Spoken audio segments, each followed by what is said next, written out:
All right, y'all, I'm going to give y'all some big facts on the Ravens. First and foremost, a lot of people on the internet going off on EDC. Do I agree with all the EDC's moves? Nope.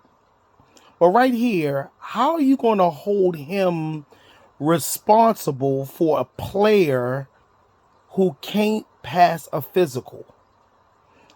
Remember one thing, y'all. When you trade for these people, it's a contingency that they pass a physical.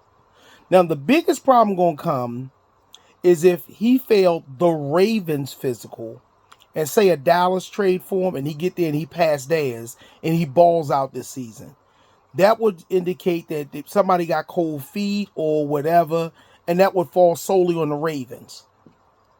But the better thing is that, say for instance, in the past, no physicals, once you make the agreement, you sign the contract. The Ravens may have dodged a bullet. I don't know. People are saying, well, we should have known that. How do you know the level of an injury of a player until your doctor's X-ray, MRI, put this guy through a battery of tests to see what's going on with that knee?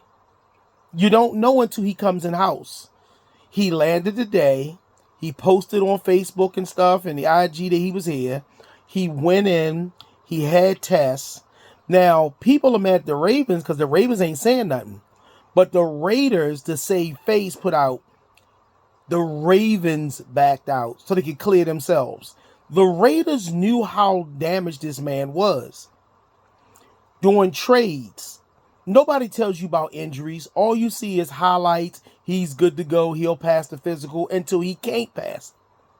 So the good part is we found out now. Now people say we just blew the whole season. Half the team is gone. Those guys was going to go anyway. Because I looked at it and I looked at what Mentor said and I looked at what Doyle said. Some of these guys, I know you ain't crying about a Darius Washington, how often injured he is. He's the third safety.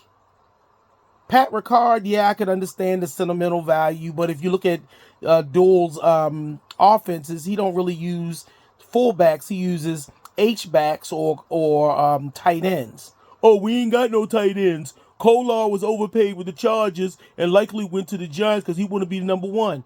Can't make him stay. Give him contracts. They refuse. Let him go. The Ravens have a history, a good history of drafting tight ends. They draft them with their eyes closed.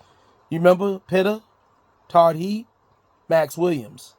Remember Hayden Hurst was the first round pick and Andrews was the third.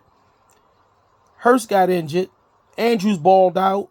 Hayden Hurst was traded, the first rounder. Remember Eric Dickerson? Came here, balled out. He came with Pitta, remember? Oh, wait a minute.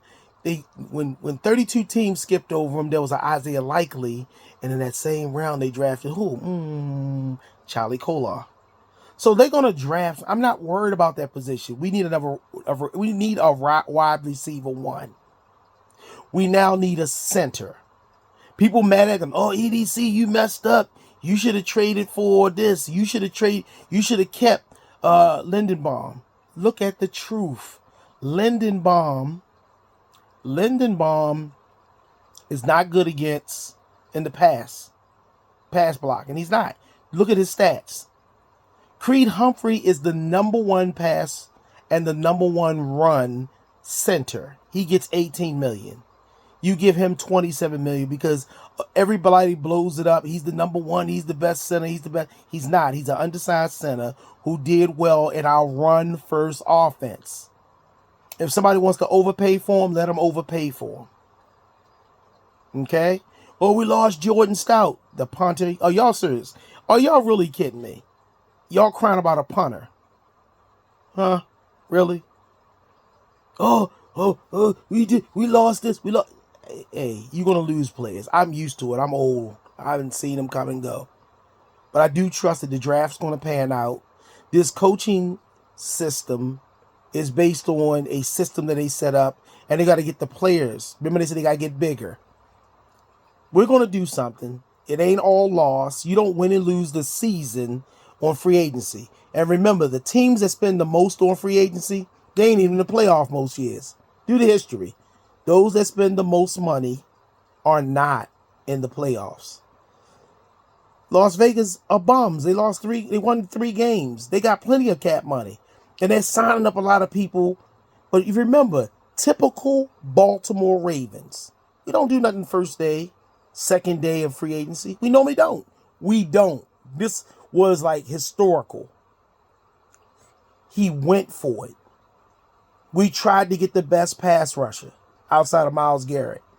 It fell through at the physical. Nothing. You can't blame the team. Can't say get rid of EDC because he did. If Ozzy was here, would Ozzy have did that deal? No. Let me answer it for you. No. Ozzy don't give up first round picks. He don't make a splash on the first day. Never have, never did, never will. This is the first time you got a GM that will go out here and try something. He swung for the wall. It bounced off the wall and came back in the park. And hey, I'm not mad at him. Now it's on to the next one. Is it Trey Henderson? Do we trade up in the draft? Best part is we don't have a signed document. None of this is law until tomorrow. Remember that. All right? Tell me what y'all think. And, be realistic. People saying EDC is the mistake. You wasn't calling EDC the mistake when he made the deal Friday night. Everybody was talking crap. Now they go, oh, EDC stupid. This is BS. They should have known he was injured. How they gonna know? Until your doctor, not their doctor, take a look at him. All right? Don't forget to subscribe, like, and share. Tell me what y'all think about this. I'm so used to hearing bad news. I know there got to be good news on the other side of this cloud. And guess what? The sun will shine tomorrow with or without them. These guys are millionaires, so don't stress about it. You got other things to worry about. Like the price of gas. Peace and blessings.